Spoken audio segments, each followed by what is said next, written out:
আজ আমরা চলে আসলাম কলকাতা নাখোদা মসজিদে। আসসালামু আলাইকুম এভরিওয়ান, কেমন আছো? আশা করি তোমরা ভালোই আছো। তো একটা নিউ মিনি ব্লগ নিয়ে চলে আসলাম। তো আজকের ব্লগটা হচ্ছে আজ আমরা যাব কলকাতা নাখোদা মসজিদে। তো আমরা চারজন বেরিয়ে পড়েছি। এখন আমরা ক্যান্টনমেন্ট থেকে টিকিট কেটে নেবো। এদিকে মোস্তাক ট্রেনের টিকিট কেটে নিয়ে চলে আসছিল। তো আমরা ট্রেনের জন্য অপেক্ষা করছিলাম, দাঁড়িয়েছিলাম অনেকক্ষণ ধরে। 5 মিনিট মতো দাঁড়ানোর পরে আমাদের ট্রেনটা চলে আসলো। আমরা ট্রেন ধরে যাবো দমদম জংশন। 5 মিনিট মতো ট্রেন চলার পর আমরা চলে আসলাম এখন দমদম জংশন। তো এখান থেকে আমরা মেট্রো উঠবো, কারণ মেট্রোয় গেলে আমরা অনেক তাড়াতাড়ি পৌঁছে যাবো। আমরা প্রথমে এসে টিকিট কেটে নিলাম, নিয়ে আমরা এখন উপরের দিকে উঠবো। এটা হচ্ছে দমদম মেট্রো স্টেশন, এখান থেকে আমরা এখন ট্রেন ধরবো। তো আমরা এখন মেট্রোয় উঠে পড়েছি। তো ইব্রাহিম আজ তো খুবই খুশি, কারণ ও আজ প্রথম মেট্রোয় উঠেছে। 20 মিনিট মতো ট্রেন চলার পর আমরা এখন চলে আসলাম মহাত্মা গান্ধী স্টেশনে। এখান থেকে আমরা এখন যাবো এমজি রোড। তো এখানে এসে আমরা একটু ফেসে গেছিলাম, এখানে ওদের টিকিটটা শো করছিল না মেশিনে, যার কারণে ওরা কেউ বেরোতে পারছিল না। তো 20 মিনিট মতো আমরা এরকম ফেসেছিলাম, এখানে আগে তো কিছুতেই ছাড়ছিল না। তারপর মেট্রো স্টেশন থেকে বেরিয়ে আমরা ফুটপাথ ধরে হাঁটতে লাগলাম।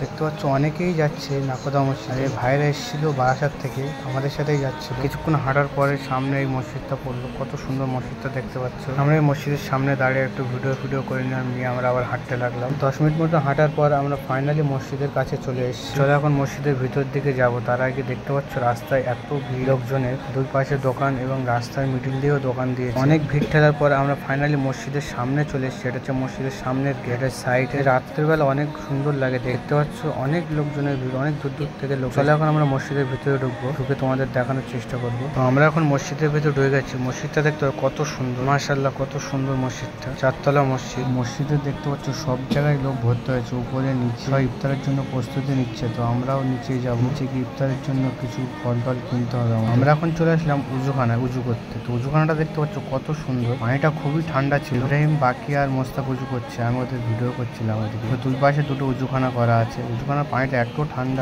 কত সুন্দর লাগছিল। সবাই গোল হয়ে উজু করছে, দেখতে পাচ্ছ কত সুন্দর লাগছে। উজু করে আমরা সোজা চলে আসলাম ইফতার করে। দেখতে পাচ্ছ সবাই বসে গেছে ইফতার করতে। তো আমরা ইফতার করার পর এখানে নামাজের জন্য বসেছিলাম। তো নামাজটা অনেক লেটে শুরু হয়েছিল। আমরা নামাজ পড়ে আমরা সবাই বেরিয়ে আসলাম। বেরিয়ে এসে মসজিদের সামনে একটু ফটো তুললাম। এখন আমরা চলে যাব। আজকের ভিডিওটা আমরা এখানে শেষ করছি, দেখা হচ্ছে নেক্সট ভিডিওতে। আল্লাহ হাফেজ।